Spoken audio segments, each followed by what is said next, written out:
Isaías capítulo 6, versículo 1 dice: en el año que murió el rey Uzías, vi yo al Señor. Vi yo al Señor, sentado sobre un trono alto y sublime, y sus faldas llenaban el templo. El profeta Isaías dice: en el año en que murió el rey Uzías, vi yo al Señor. Isaías fue un profeta que tuvo muchísima revelación acerca del Mesías, del Cordero de Dios. Él habló muchísimo. 66 capítulos tiene Isaías. ¿Cuántos libros tiene la Biblia? 66 libros tiene la Biblia. O sea, no es para nada casualidad lo que ocurre con Isaías. Por eso necesitamos entender que el Antiguo Testamento está plagado de revelaciones que los profetas tuvieron acerca de Jesús. Tenemos que leer los profetas, tenemos que estudiar los profetas. ¿Sí? Fue un hombre que en este punto, en este capítulo 6, empieza su ministerio, empieza a desarrollar su ministerio, pero antes tenía que pasar algo importante. Él dice: en el año que murió el rey Uzías, vi yo al Señor. En el año en que murió el rey Uzías, vi yo al Señor. Uzías fue un rey muy importante en la historia del pueblo de Dios. Fue un rey muy importante. Comenzó bien, pero terminó muy mal. ¿Sí? ¿Por qué? Porque comenzó dependiendo y amando a Dios, pero cuando creció un poquito se olvidó de Dios. Comenzó bien, pero en un momento determinado él, dice la Biblia, que empezó a creérsela. En otras palabras, dice 2 de Crónicas 26, 16, su corazón se enalteció para su ruina. Y obviamente nosotros sabemos que cuando un corazón se enaltece, empieza a creer que todo lo logrado es producto de sus méritos, siempre va a terminar mal. ¿Sí? Por eso vuelvo a lo que hablábamos el día jueves: cuidar nuestro corazón. Cuidar nuestro corazón. De todo lo que el diablo quiera traer a nuestra vida, toda la basura que quiera depositar sobre nuestro corazón, tenemos que cuidar nuestro corazón. ¿Amén? ¿Por qué? Porque cuando un corazón o se llena de amargura o se enaltece, la ruina es algo que es inevitable. ¿Sí? Entonces este Uzías comenzó a enaltecerse, su corazón se fue inflando y cuando quiso acordar terminó la ruina. Se enfermó de lepra y murió de lepra. Murió de lepra. Comenzó bien y terminó mal. Dios no va a recompensar aquello que hayamos empezado bien, sino que Dios va a recompensar aquello que hayamos empezado bien y hayamos terminado bien. Porque eso es fidelidad. Eso es fidelidad. Dios va a recompensar nuestra fidelidad. En ese contexto, un tanto complejo, donde acaba de morir el líder más importante del pueblo, Dios levanta a un profeta para conducir los destinos de su pueblo. Dios no los deja huérfanos. No hay nada peor que un pueblo que no tiene una cabeza que lidere. Jesús dijo: heriré al pastor y las ovejas serán dispersadas. Por eso la lucha más grande que tiene un pastor es tratar de llevar a todo el rebaño bajo una misma dirección. Esa es la lucha más grande que enfrenta un pastor. Ahora, ¿cómo haces? ¿Cómo haces? Tenés que seguir dependiendo todos los días de tu vida de Dios. Confiando en que Dios hace la obra. ¿Sí? Ahora, primero, para que el ministerio de Isaías pudiera comenzar, Dios necesitó sacar de escena a un hombre que de alguna manera estaba siendo un obstáculo para la vida de Isaías. ¿Por qué? Porque los ojos de Isaías, quiero que me sigan en esto, estaban puestos no en Dios, sino en Uzías. Al igual que muchos de nosotros, muchos cristianos, que muchas veces ponemos nuestras esperanzas en un gobernante de turno, los ojos de Isaías estaban puestos en Uzías. Entonces, Si él se seguía enfocando en este rey temporal, Dios nunca iba a poder llevar a cabo los planes que tenía para su vida. Entonces Dios dice, no, este es un obstáculo para los planes que yo tengo para este hombre. Entonces, ¿qué voy a hacer? Lo voy a sacar de escena. ¿Sí? Dios tuvo que quitar a alguien importante de en medio para que el profeta pudiera ver la gloria de Dios. Imagínate lo que tuvo que hacer Dios. Tuvo que decir, Usías, salí de acá, correte. Porque a menos que vos sigas en medio nuestro, Él nunca me va a ver a mí. Él nunca va a poder tener una experiencia conmigo. Él va a seguir teniendo una experiencia religiosa como mucha gente. Y Dios no quiere que vivamos de experiencias religiosas, Dios quiere que vivamos de experiencias reales, profundas. Por eso si en este tiempo Dios saca cosas de tu vida, es porque Dios te está llevando a que lo veas a Él. Si Dios empieza a cortar cosas en este tiempo, es porque Dios quiere que lo empieces a ver a Él. ¿Sí? Amén. Dios tuvo que sacar a una persona importante para que el profeta pudiera ver y contemplar su gloria. En el año en que murió el rey Usías, dice Isaías, vi yo al Señor. Antes no lo había visto. Pero en ese preciso momento en que el rey muere, Isaías empieza a tener una relación diferente con Dios. A veces Dios tiene que sacarnos cosas para que nosotros podamos tener una relación personal con Él. Porque Dios no está interesado en que vos vivas de lo que otros te cuentan acerca de Él. Dios está interesado en tener una experiencia, que vos puedas tener una experiencia profunda y real con Él. Conmigo igual. Dios no es un Dios que terceriza las cosas. Dios está interesado en tener una relación personal con nosotros. ¿Amén? Entonces Dios lo corrió a Usías. Ahora, ¿dónde ve el profeta a Dios? ¿Dónde lo ve? ¿Sentado dónde? Sobre un trono alto, dice, y sublime.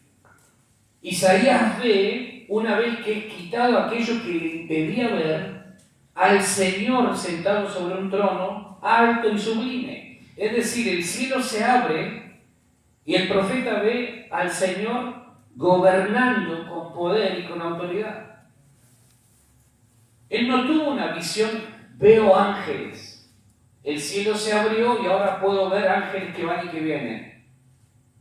No, él vio directamente a Jesús sentado sobre un trono, alto y sublime, gobernando con poder y con autoridad. ¿Sí? No dice sentado sobre una silla. Los reyes se sientan en tronos. Los reyes se sientan en tronos. Y dice la Biblia que Jesús, además de estar él sentado sobre un trono, nos sentó juntamente con él en los lugares celestiales. ¿Por qué? Porque cuando él te ve a vos y él me ve a mí, él no ve un hombre común y corriente, él ve un rey, ve una reina, ve un sacerdote, una sacerdotisa. Los reyes se sientan en tronos, no se sientan en sillas. Eso es lo que tenemos que aprender. El lugar que se nos asignó no es un lugar común y corriente, es un lugar de autoridad, de gobierno. ¿Sí? ¿Dónde estás sentado vos hoy? En un trono, juntamente con Cristo. Eso es lo que necesitamos entender. Por lo tanto, fuimos llamados a ser señores de las circunstancias, no víctimas de las circunstancias. ¿Sí? ¿Amén? En trono se sientan los reyes. Por lo tanto, aquel que Isaías ve es un rey, es el rey de reyes. El Señor de señores. Isaías no ve cualquier cosa, ve a un rey.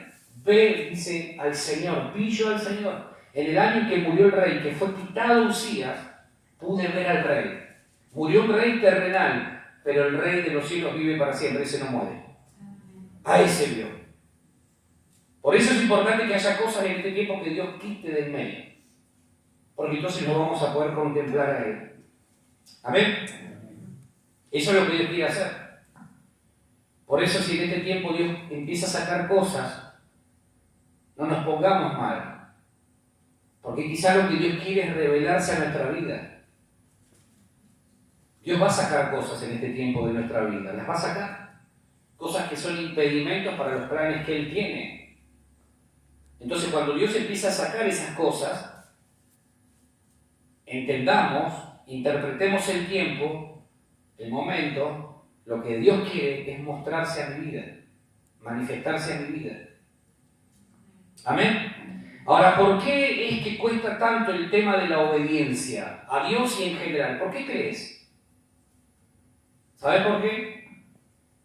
Porque falta la revelación del que está sentado en el trono, gobernando con poder y autoridad. ¿Sabes por qué a mucha gente le cuesta esto de ser obediente? Porque todavía no ha tenido una revelación del que está sentado en el trono, reinando con poder y autoridad. Porque cuando muere el rey Usías, muere un rey terrenal. Pero cuando el Señor se le revela a Isaías, lo que le está diciendo es: yo sigo siendo la autoridad máxima en todo el universo. Lo temporal y pasajero va a desaparecer, pero yo voy a seguir estando acá. Sigo siendo la autoridad máxima en todo el universo. Por eso cuesta la obediencia. ¿Por qué todavía hay gente que le cuesta ver al Señor sentado en el trono? ¿Por qué razón? Porque quizás está poniendo sus ojos todavía en cosas terrenales. Entonces, en la medida en que nosotros sigamos mirando lo terrenal y pasajero, lo temporal y pasajero, no vamos a poder mirar al que está sentado en el trono. ¿Sí? Tenemos que entender esto, todos. ¿Por qué razón es que hay tanta desobediencia? ¿Por qué razón? ¿Sabes por qué? Porque falta un encuentro con la autoridad máxima. Si vos salís acá y en la esquina ves un policía, ves dos policías, ves tres policías, y el policía te dice deténgase, ¿vos seguís derecho o te detenés? Aunque sea para saber qué es lo que quiere, te detenés. ¿Por qué? Porque vos interpretás que ahí hay una autoridad. Simplemente por eso. Y con la tranquilidad de saber que no has hecho nada, te detenés. Porque hay una autoridad que te está pidiendo, deténgase un momento. Ahora, ¿por qué nos cuesta ser tan obedientes a Dios? ¿Por qué nos cuesta entender esto de que Dios no espera más que obedezcamos lo que Él nos pide?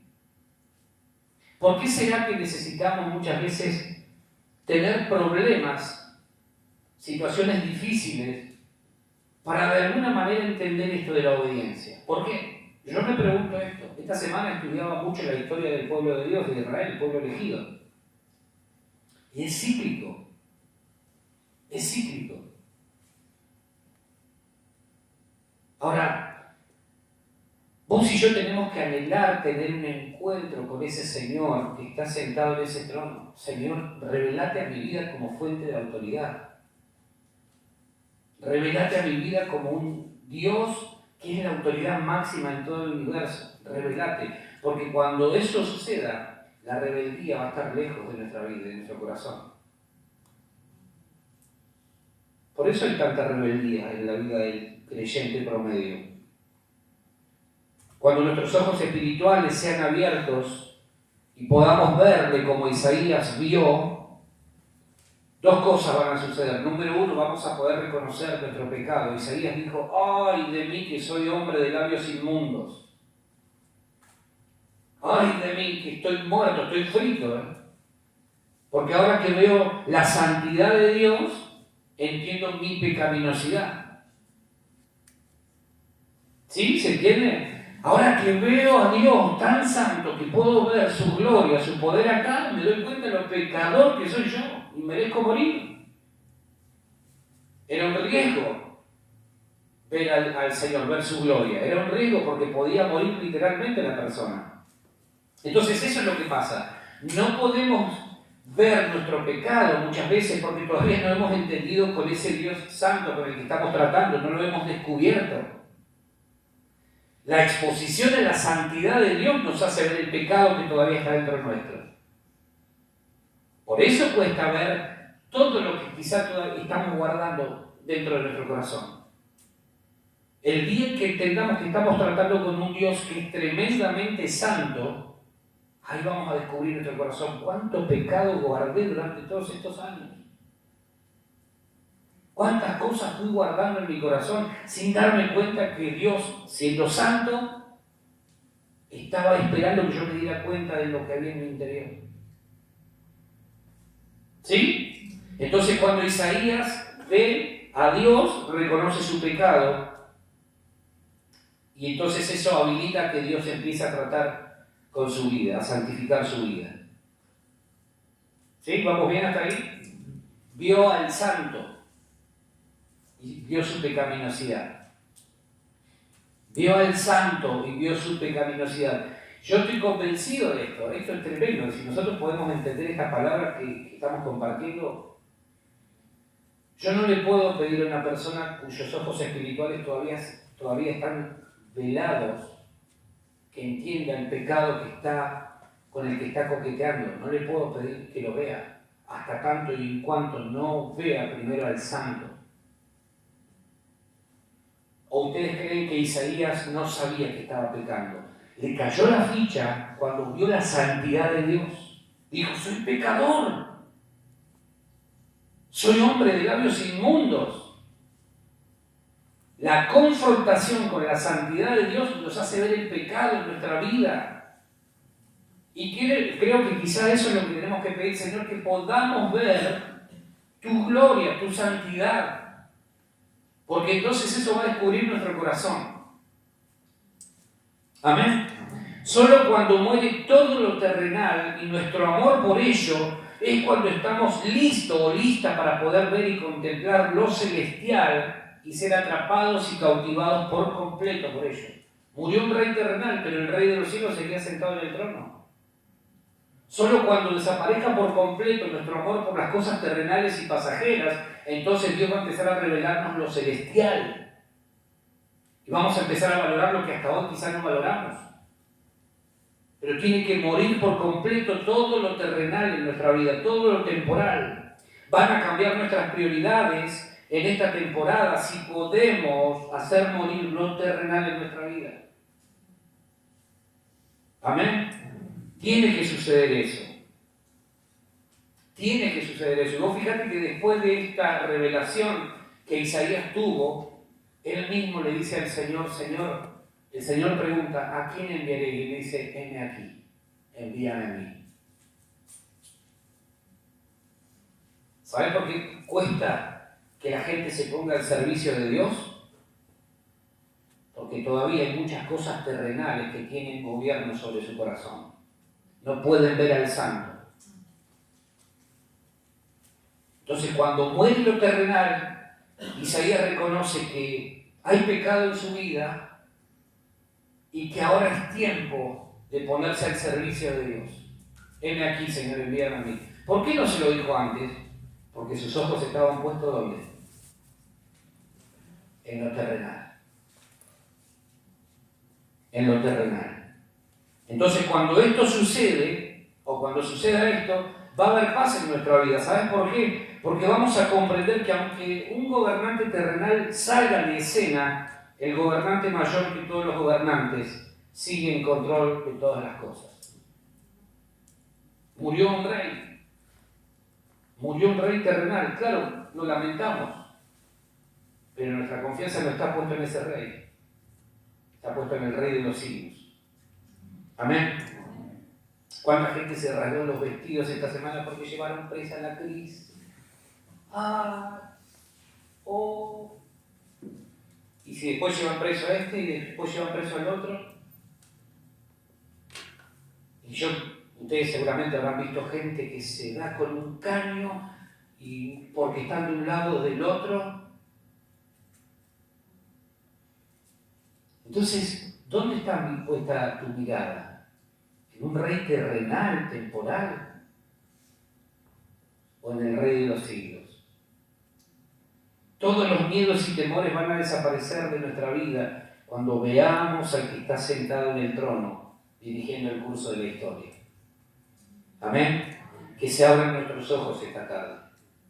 Que salga de escena todo lo que tenga que salir. Mateo, vamos al segundo relato que quiero compartirles en esta hora. Vimos a Isaías, ahora vamos a Mateo 28, 16 al 20. Mateo 28, 16 al 20.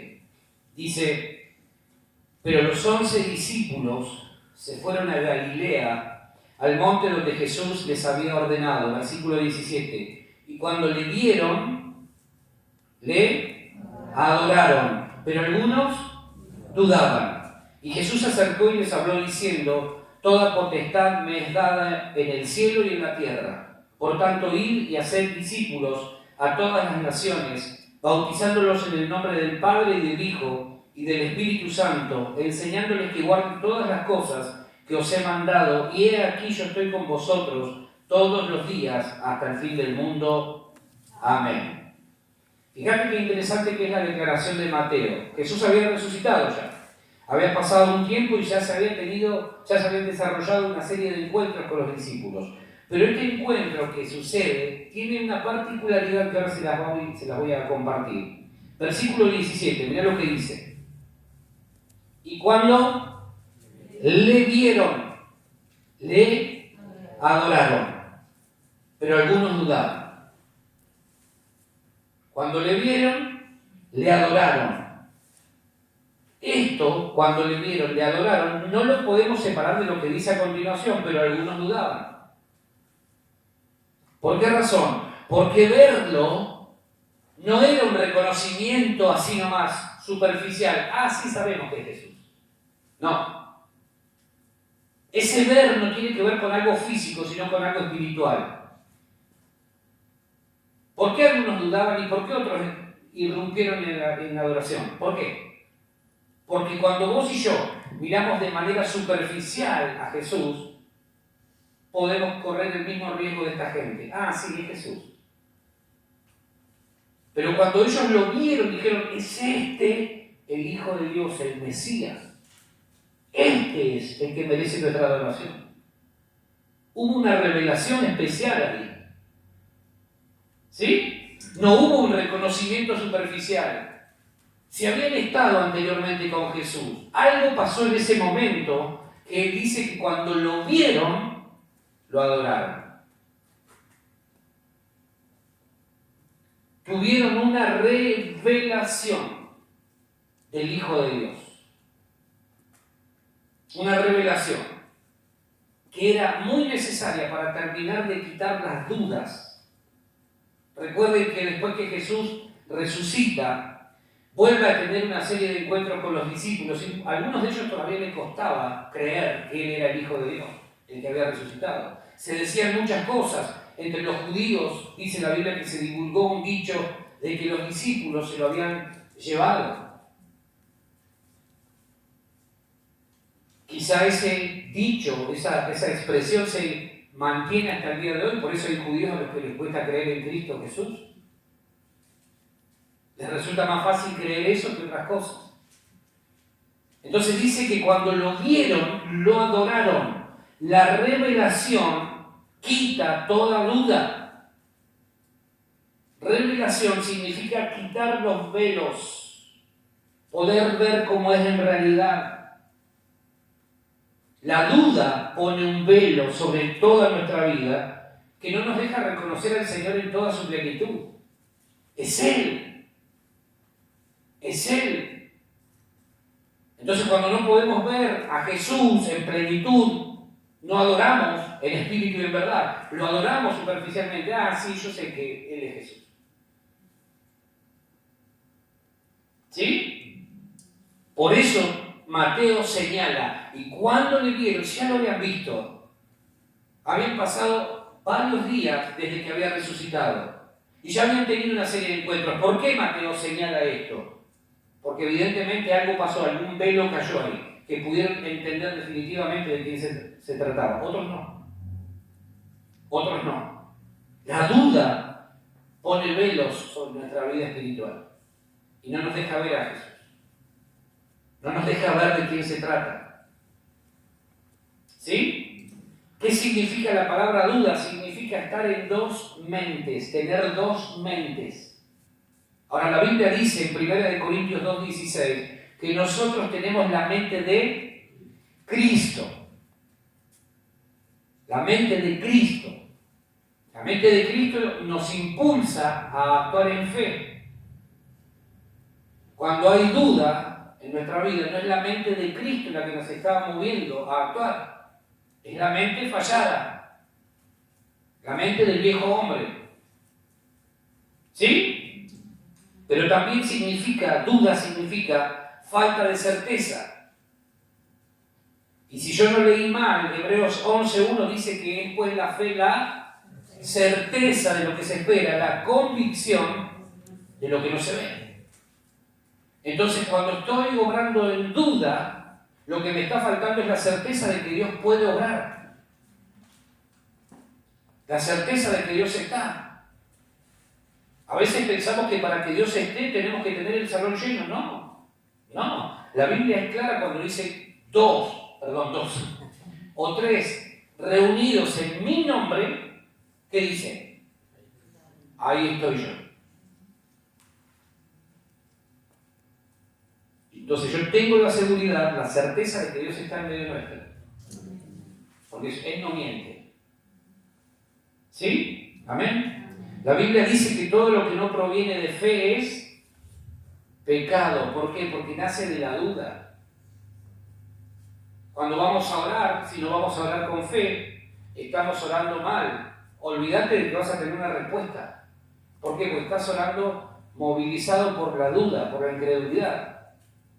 Y todo lo que es duda es pecado. ¿Sí? ¿Me siguen? Entonces dice, cuando le dieron y entendieron de quién se trataba, continúa diciendo el texto que le adoraron. En otras palabras, la revelación que tuvieron en ese momento acerca de Jesús es la que los condujo a la adoración. Para poder adorar en espíritu y en verdad, como dice Juan capítulo 4, yo necesito tener una revelación del Cristo resucitado. Porque si no, solamente voy a cantar una letra, voy a repetir una letra. Y esa adoración no produce nada, no genera nada en el corazón de Dios, del Señor. Por eso estos hombres, cuando le vieron y entendieron quién era, le adoraron. Dijeron, es Él. Él es el que nosotros estábamos esperando. Él es el profetizado a lo largo de todo el Antiguo Testamento. Es Él. Vamos a adorarle. Otros dijeron, yo no sé, no tengo claro que sea Él. Empezaron a dudar. Y ese es el problema con la duda. La duda nos aleja de la presencia de Dios. Ay, no sé si tengo que hacer esto. No lo hagas. Porque estás obrando en duda. Y la duda es pecado. Amén.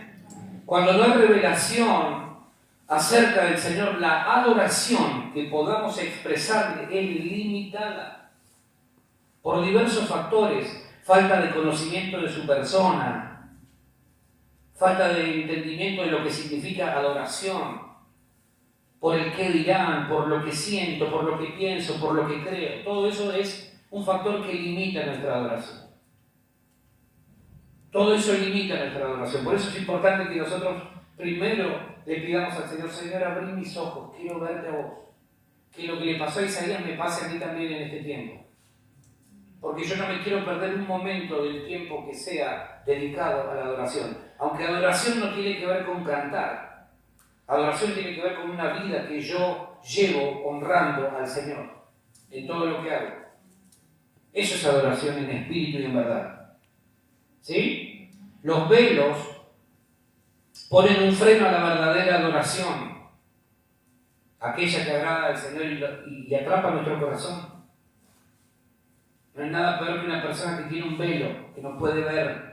Cuando alguien no fluye en la adoración delante del Señor y está más pendiente de otras cosas que en derramarse por completo delante de Él, es porque tiene velos. Por eso es importante que nosotros practiquemos y adoremos sin condicionantes o sin condicionamientos. Amén. Mirá lo que dice la historia de... Ay, no me entré el versículo. Bueno, se los veo acá, después lo buscan en casa. Tarea para el hogar. No tengo el versículo acá. Pero habla de cuando la mujer, María, va delante del Señor con el perfume y lo derrama. Dice, y estando Jesús en Betania, en casa de Simón el leproso, vino a él una mujer con un vaso de alabastro de perfume de gran precio, y lo derramó sobre la cabeza de él, estando sentado a la mesa. Al ver esto, los discípulos se enojaron, diciendo, ¿para qué este desperdicio? Porque esto podía haberse vendido a gran precio y haberse dado a los pobres. Mentira.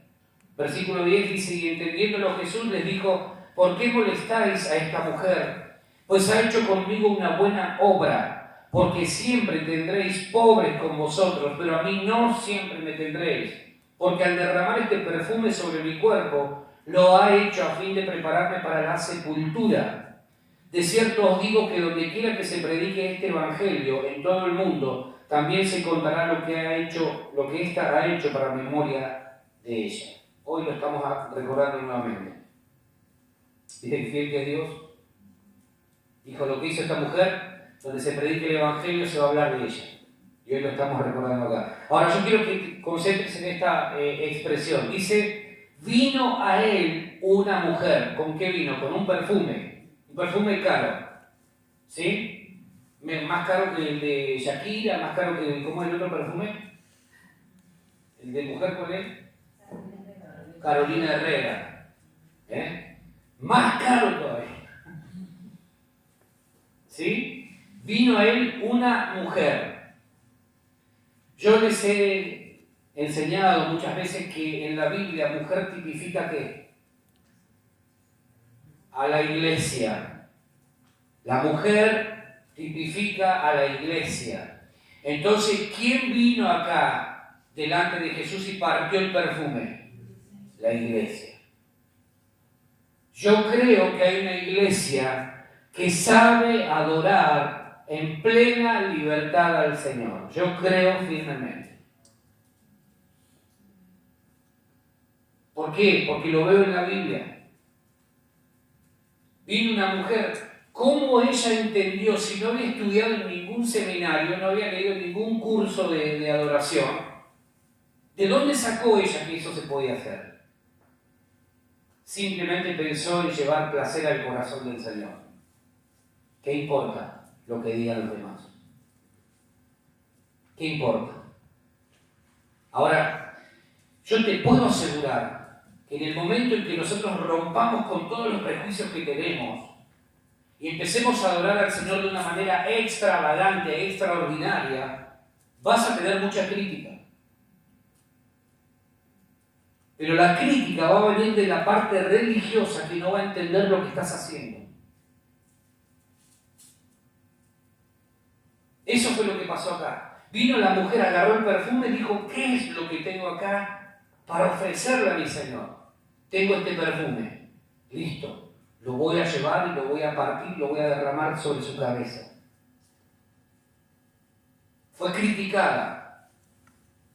Fue ampliamente criticada. Pero ¿sabes qué? Los críticos no hacen historia.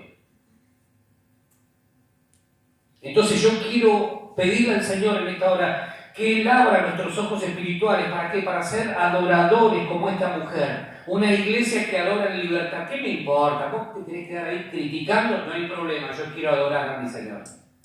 En libertad. Cuando le vieron, le adoraron. Por eso es importante que nosotros entendamos esto que te acabo de decir recién.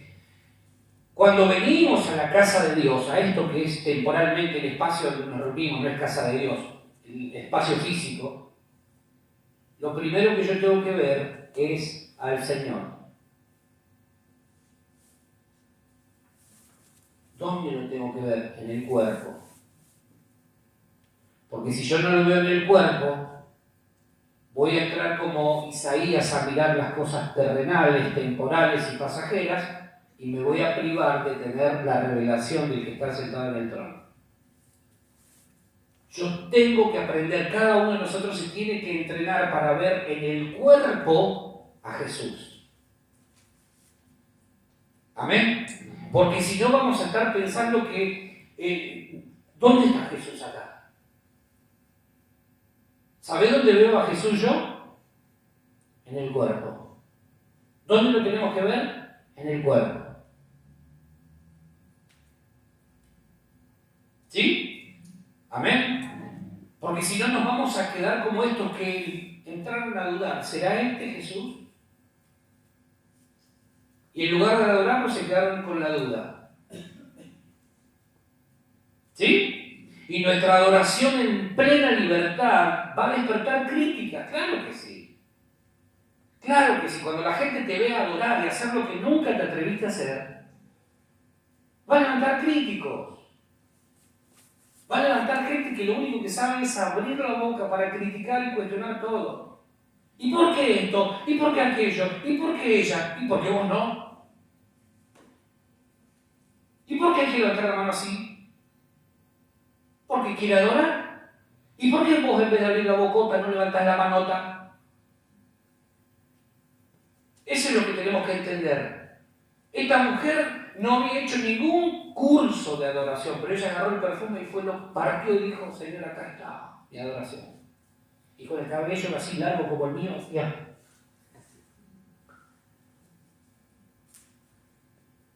Y le besaba los pies.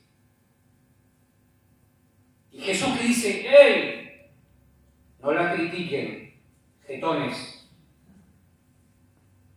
No hablen de ella, porque esta mujer ha hecho algo muy bueno. Lo que ustedes no hicieron, ella se animó a hacerlo.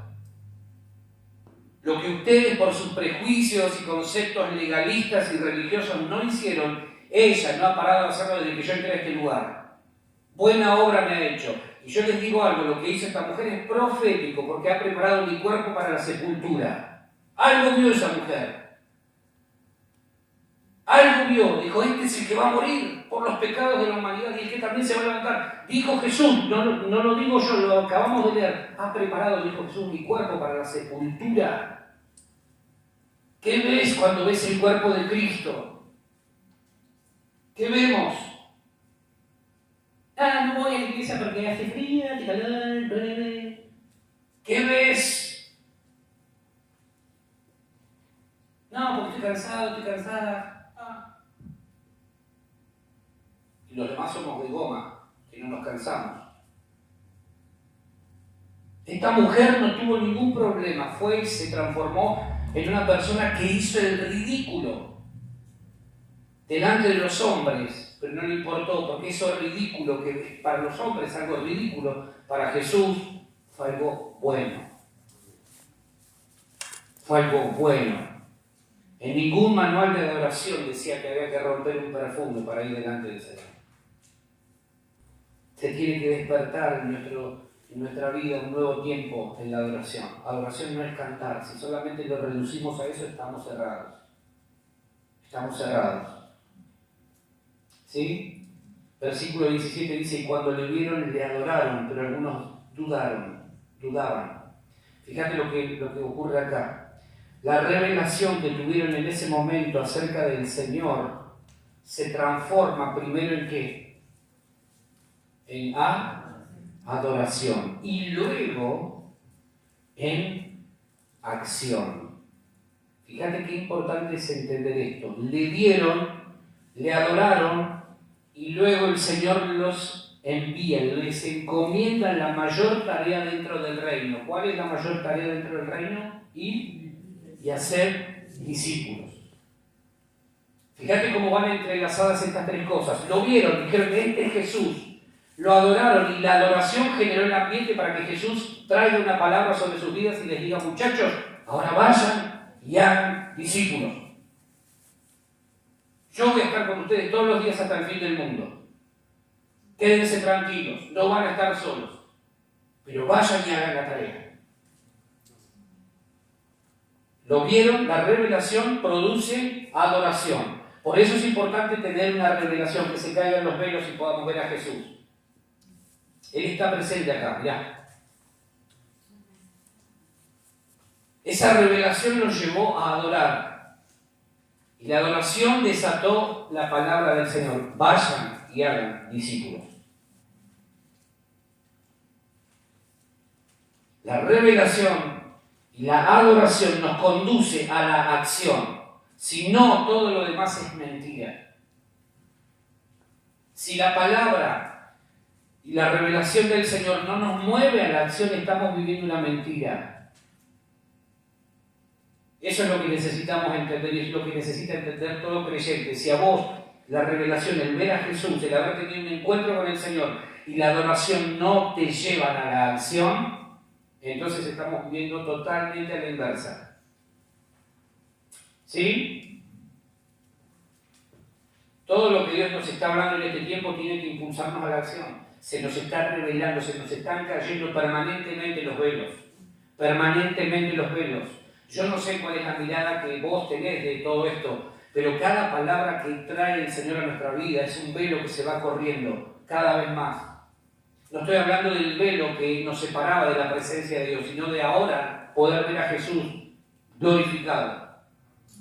Eso fue lo que sucede, lo que tiene que suceder. ¿Sí? Entonces, revelación, adoración, acción. ¿Amén? Ahí lo vieron. Lo adoraron y obedecieron. Y en tercer lugar, y último, Apocalipsis 1, 9 al 16. Apocalipsis 1, del 9 al 16. Dice: yo, Juan, vuestro hermano y copartícipe vuestro de la tribulación, en el reino y en la paciencia de Jesucristo, estaba en la isla llamada Patmos, por causa de la palabra del Señor y el testimonio de Jesucristo. Yo estaba en el Espíritu en el día del Señor, y oí detrás de mí una gran voz como de trompeta, versículo 11, que decía: yo soy el Alfa y la Omega, el primero y el último. Escribe en un libro lo que ves y envíalo a las 7 iglesias que están en Asia: a Éfeso, Esmirna, Pérgamo, Tiatira, Sardis, Filadelfia y la Odisea. Versículo 12. Y me volví para ver la voz que hablaba conmigo, y vuelto vi 7 candeleros de oro. Versículo 13. Y en medio de los 7 candeleros a uno semejante al Hijo del Hombre, vestido de una ropa que llegaba hasta los pies y ceñido por el pecho con un cinto de oro. Su cabeza y sus cabellos eran blancos como blanca lana, como nieve, sus ojos como llama de fuego, y sus pies semejantes al bronce bruñido, refulgente como en un horno, y su voz como estruendo de muchas aguas. Versículo 16. Y tenía en su diestra 7 estrellas, de su boca salía una espada aguda de 2 filos, y su rostro era como el sol cuando resplandece en su fuerza. Leemos el 17 también. ¿Cuándo qué? Cuando le vi, caí como muerto a sus pies, y él puso su diestra sobre mí, diciéndome: no temas, yo soy el primero y el último. Hasta ahí no más. Cuando le vi, dice Juan, caí como muerto a sus pies. Apocalipsis es el libro de la revelación. A mucha gente le gusta estudiar el libro de Apocalipsis porque se quedan con todo lo dramático del libro. Pero la realidad es que Apocalipsis no es el libro de la revelación de lo que va a ocurrir en el tiempo final en cuanto al Armagedón y al Anticristo, sino que Apocalipsis es el libro que revela al Hijo de Dios, a Jesús, el testigo fiel, como lo llama Juan. Tenemos que ver a Jesús en Apocalipsis, no ver el Anticristo, ni el Armagedón, ni la guerra, aquel. No. Lo que revela Apocalipsis es a Jesús. Ahora, para poder ver a Jesús en Apocalipsis se nos tienen que caer los velos. Apocalipsis significa sin velos. Revelación sin velos. Se nos tienen que caer los velos para poder ver a Jesús acá. ¿Sí? Entonces, cuando no hay velos, podemos contemplar y ver al Rey en su gloria y majestad. Ahora, ¿Juan dónde estaba? En la isla de Patmos. La isla de Patmos era un lugar donde eran enviados todos los prisioneros. Algo así como Guantánamo, o Alcatraz. Una isla así, donde los enviaban a prácticamente morir. en medio de ese lugar, un desierto, un lugar solitario, desierto, no había gente o estaban todos los presos. En ese contexto y en ese lugar de reclusión, Juan empieza a tener una serie de visiones celestiales a las que él llama revelaciones. Así se llama el libro. ¿Sí? Ahora, versículo 10 al final y versículo 11, mirá lo que dice. Y oí detrás de mí ¿qué? Una gran voz como de trompeta que decía: yo soy el alfa y la omega, el primero y el último. Juan dice: oí detrás de mí.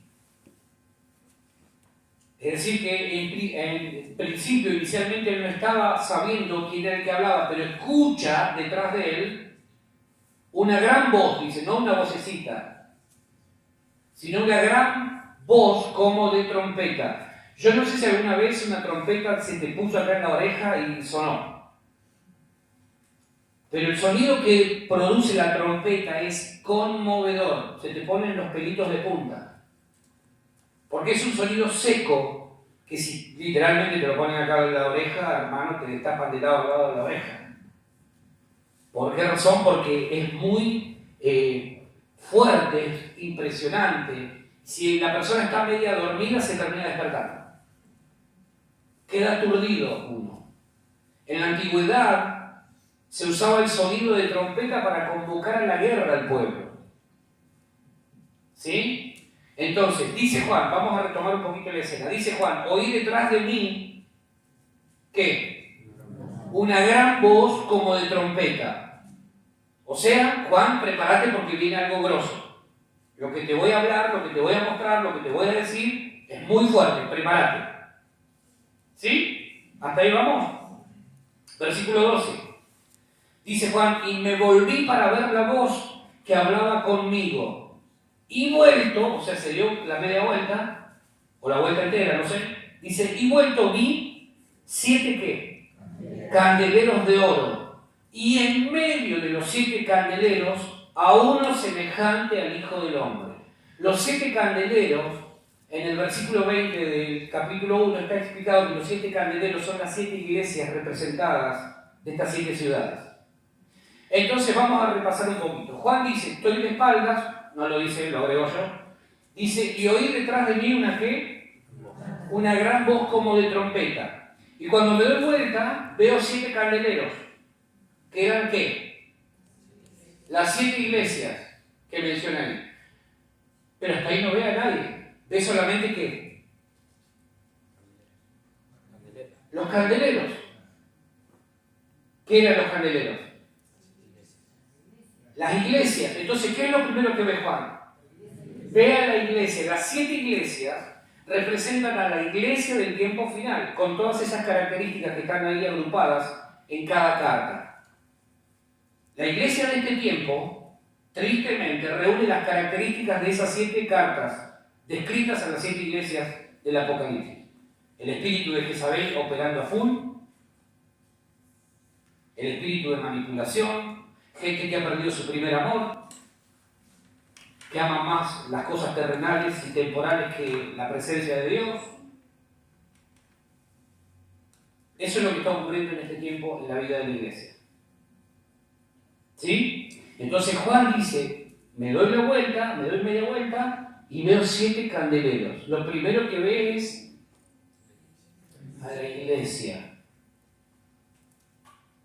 ¿Sí? ¿Me siguen? Lo primero que ve Juan, atraído por esa gran voz, es a la iglesia. O sea, lo que Dios le está diciendo es: Juan, cuando hace el sonido de trompeta o cuando de alguna manera utiliza esta figura de la voz de trompeta, lo que le está diciendo el Señor es: presta atención a lo que te voy a mostrar y a lo que te voy a hablar.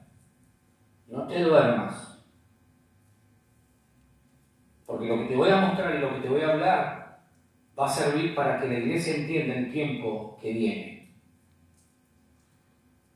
¿Sí? Entonces, lo primero que ve Juan, dijimos que era ¿qué? La iglesia. Y dice: y en medio de ella, ¿a quién? A uno semejante al Hijo del Hombre. Recién ahí ve ¿a quién?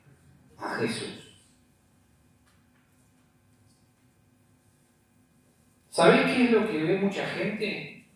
Un grupo de personas que se reúnen a cantar 2 o 3 horitas, a escuchar un flaco ahí que habla un par de cosas y dice, pero no puede ver a la iglesia y no puede ver al que está en medio de la iglesia.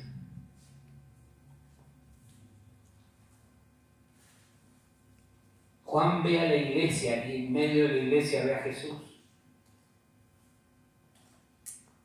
¿Te das cuenta del valor que tiene para Jesús la iglesia? Pero eso se tiene que caer el velo primero para poder ver. Por eso Juan dice, cuando le vi, caí como muerto. Cuando lo vi ahí en medio de la iglesia, cuando lo vi ahí moviéndose en medio de la iglesia, cuando vi lo que él estaba haciendo en medio de la iglesia, aún en tiempos complejos, yo lo vi y caí como muerto. ¿Qué ves cuando ves la iglesia? ¿Qué vemos cuando vemos a la iglesia? ¿Un grupo de personas que vienen nomás a cantar un poquito y después se van? ¿Llegamos a ver al que está en medio de la iglesia, moviéndose, llenándola, cuidándola, velando por ella? ¿Llegamos a ver al que está en medio de ella? ¿O nos quedamos viendo los candeleros, la iglesia nomás? Y decimos, fulano no vino, mengano no vino, sultano no vino, aquel no sé por qué le pasó, seguramente se confundió, porque como hay feriado largo, capaz que aparece el lunes, el martes, andás a saber cuándo. Porque tenían cosas para hacer más importantes. Aquella porque seguramente se entretuvo y se le fue la hora y ahora no da para llegar tarde, porque voy a quedar mal, ¿no? Pero Jesús está en medio de la iglesia. Eso es lo que necesitamos ver. En este tiempo Jesús está en medio de la iglesia y lo que le empieza a mostrar a Juan es lo que está viendo él de la iglesia del tiempo final. Mirá, Juan, presta atención y le dice, escribe lo que ves. Escribí para que quede registro de lo que yo estoy diciéndote hoy, para que los que escuchan después entiendan lo que va a suceder. Y le dice, mirá, llegará el tiempo en que te vas a encontrar con gente que ha perdido su primer amor. Te vas a encontrar con gente que tolera a Jezabel. Te vas a encontrar con gente que se pasa haciendo un montón de cosas, pero yo sigo estando del lado de afuera.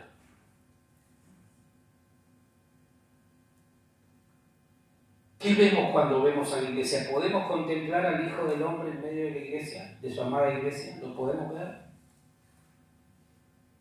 ¿Podemos ver al Señor obrando desde y en medio de su iglesia para llevarlo al cumplimiento de sus planes y propósitos? Juan dice, cuando le vi, caí como muerto a sus pies. Imagínate Jesús con toda su gloria, con lo potente de su voz, con la belleza de su persona, con lo inmaculado de su presencia, todo eso, imagínate lo que sería si nosotros pudiéramos entender, caeríamos rendidos como cayó Juan. Dejaríamos de ver a la iglesia como un momento, un grupo de personas que solamente se reúne a cantar un ratito, a escuchar un mensaje y volver a casa. No, empezaríamos a tener un temor de Dios que nos cambiaría radicalmente la vida. Por eso es que mientras no podamos verle a Él en medio de la iglesia, vamos a seguir creyendo que es solamente un momento. Vamos a seguir pensando lo mismo que hemos pensado durante muchos años. Pero yo te puedo asegurar que el Señor sigue estando en medio de la iglesia. Lo que pasa es que está Usías todavía en medio. Hay que correr a Usías de la escena. Hay que sacarlo del escenario para que el Señor pueda ser visto. Imagínate la voz de trompeta. Cuando oímos esa voz y lo vemos a Él en medio de la iglesia, es cuando entendemos la importancia y valor que tiene para Jesús la iglesia.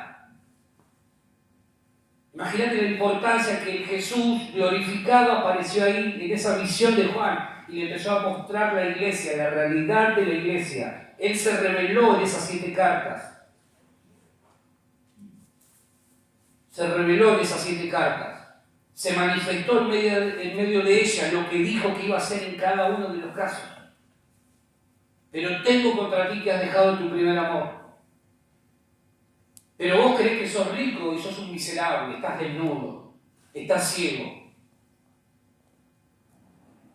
Pero si ustedes abren la puerta, porque yo sigo golpeando la puerta, estoy a la puerta y llamo. Expone Jesús lo que no soporta de la iglesia en esas cartas. Cosas que la iglesia guardaba en su interior. Y anticipa lo que sucederá si no hay arrepentimiento y cambios. Y yo te puedo asegurar que si no hay arrepentimiento en nuestra vida y cambios, Jesús dijo, quitaré tu candelero del medio de ella.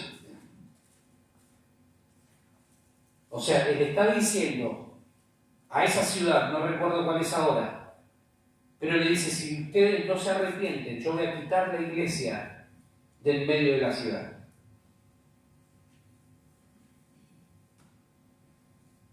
¿Sí? ¿Me van siguiendo?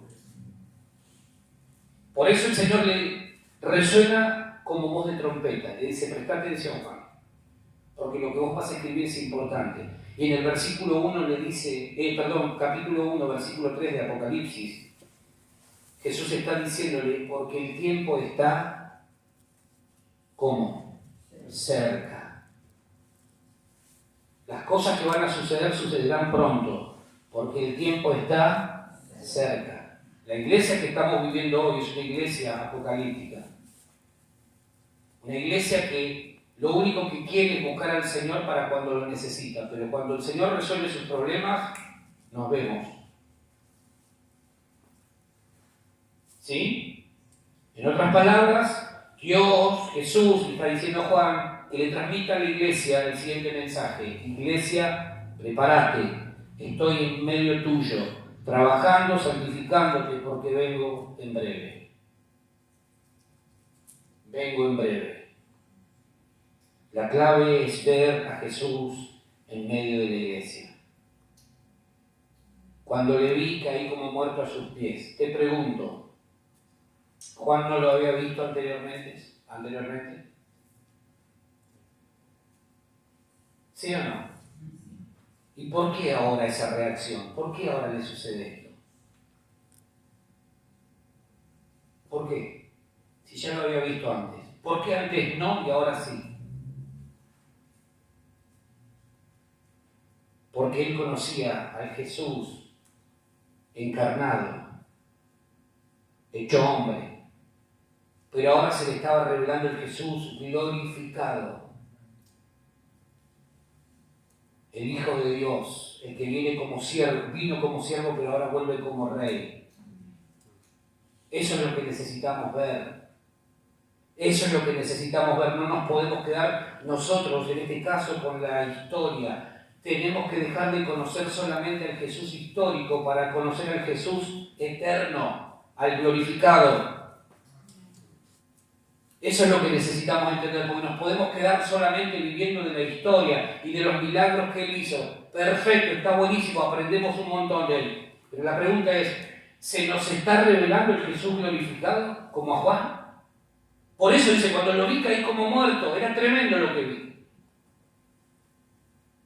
Mucha gente se queda con el Jesús histórico. Y viste los milagros que hizo, y viste cuando sanó a aquel ciego, y viste cuando multiplicó el pan y los peces, y viste cuando hizo esto y aquello y lo otro. Perfecto, está buenísimo, pero eso es historia. Ahora tenemos que conocer al Jesús glorificado y eterno.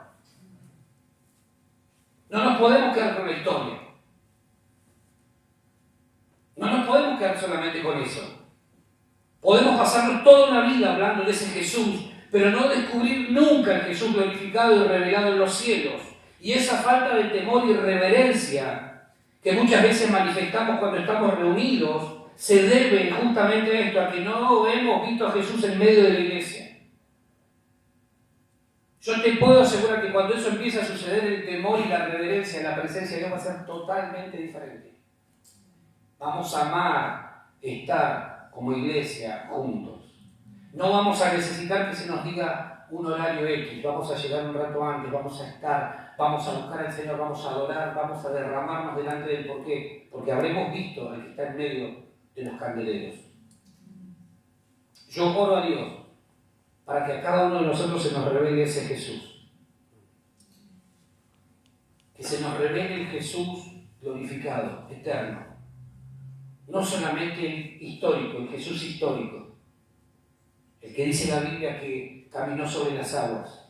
Ese es el Jesús histórico. Necesitamos pedirle al Señor: Señor, quiero verte en gloria. Yo sé que estás en el trono, pero yo quiero verte, quiero contemplar tu gloria. Amén. Y entonces las cosas van a ser totalmente diferentes.